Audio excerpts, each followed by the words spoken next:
All right, so guys, welcome to This Week in Real Estate.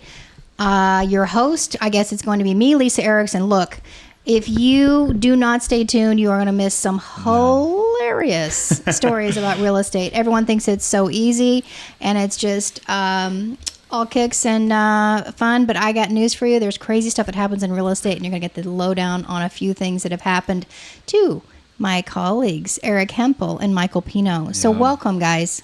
Thank you. Oh, wow. Jinx. Twins. Yes, there we go. Yeah, this is going to be fun. We have some crazy stories.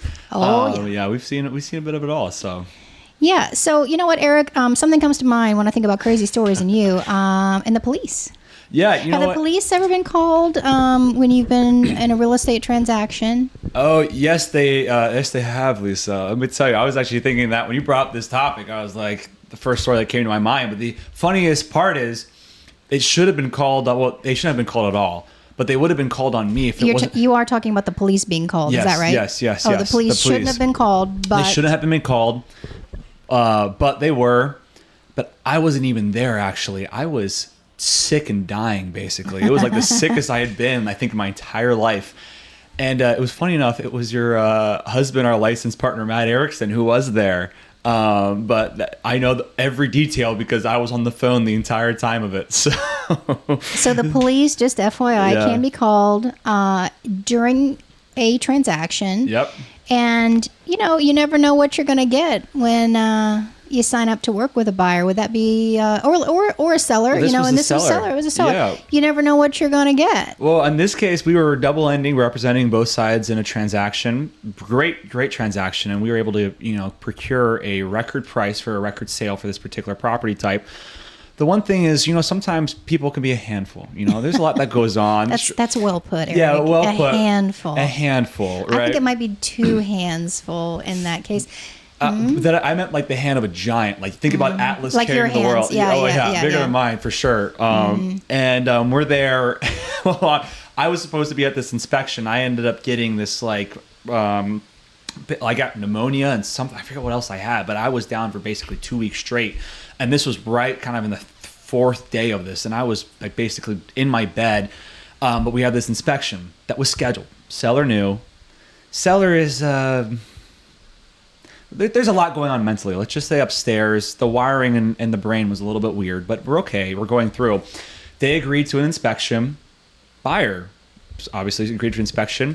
This house was, a large property, but it had a lot going on, distressed.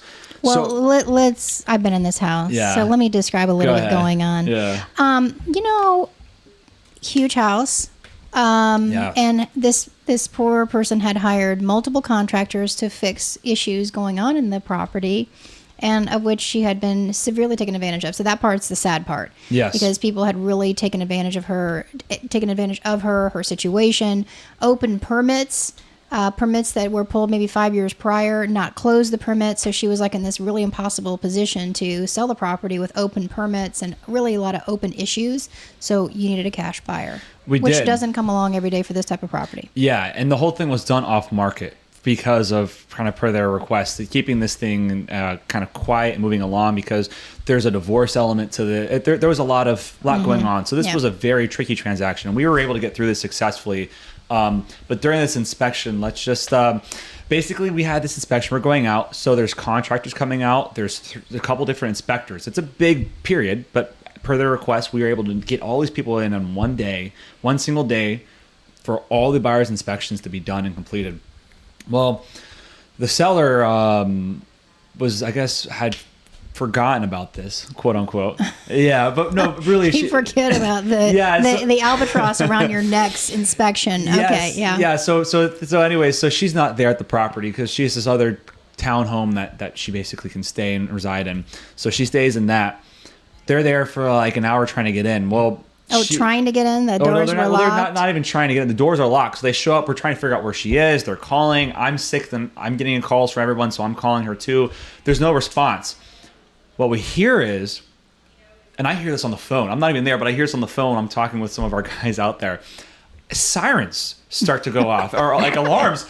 And I'm like, oh my God, what's happening? You guys trigger something? And we're like, no, we're just standing in the front yard. Well, she had like one of those, what is it, Ring or something security systems where you have the speaker. So she took an audio file from YouTube and started playing it through the speakers of police. I don't know if you've heard that. She starts playing recorded clips of police sirens to try and push everyone back. So you have all the rings on the property going, wee, wee, wee. And everyone's like, what's going on?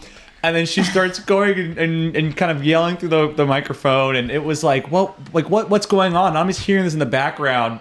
Matt Erickson is there, and he's one of the best objection handlers. But he's there, and he's like, okay, I'll figure this out.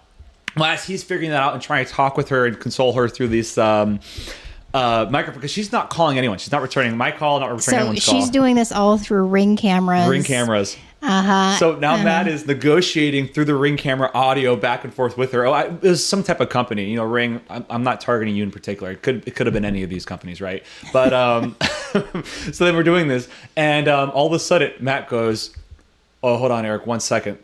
We have 2 sheriff vehicles pulling up." And I was like, "What do you mean?" So the sheriff comes up. Apparently, they've been called. The sheriff says, "We have armed intruders, or we have people intruding and breaking and entering into the property." And it was just like, what? Like, what do you mean? Like, what?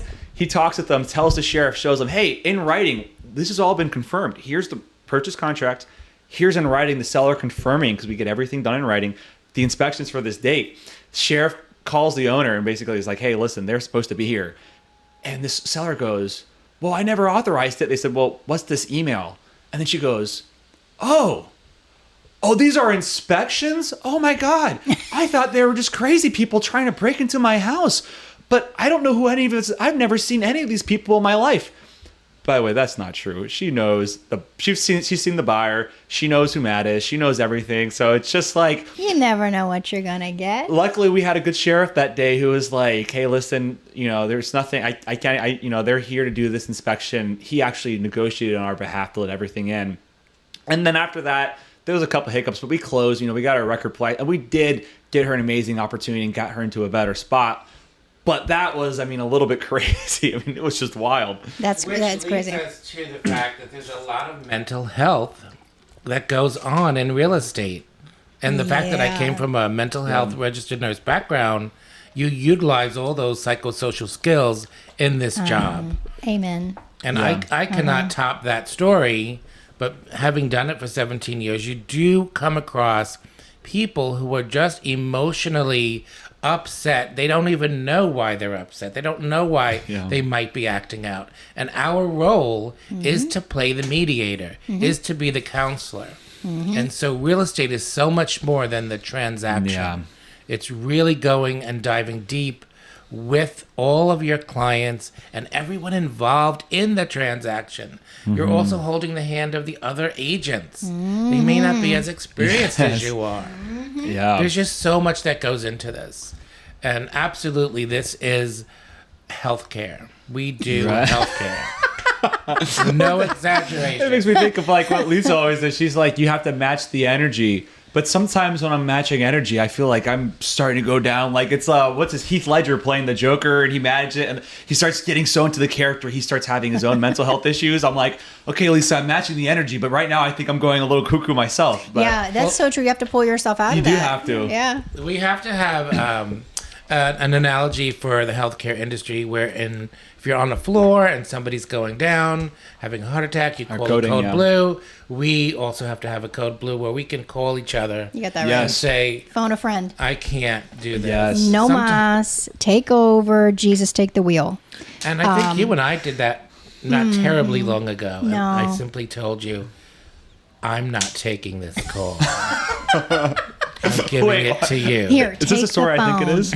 Take the phone. Is it the story I think it is? There's so many stories, Eric. It could be. It could be the one you're thinking about. But it might be before Eric even came on board. Oh, I've lost track. Yeah. I get a lot of those calls as a team lead. Like, I can't deal anymore because I play the bad cop or the sane one. I'm not sure which. But yeah, I love the healthcare analogy. We are in healthcare. This is the crazy part, is that people think, you can sell your house so easily as a for sale by owner or FSBO. No. And they don't realize what mental health issues really do pervade our society. And as agents, we see a ton of that. And you're like, you want to sign up for that?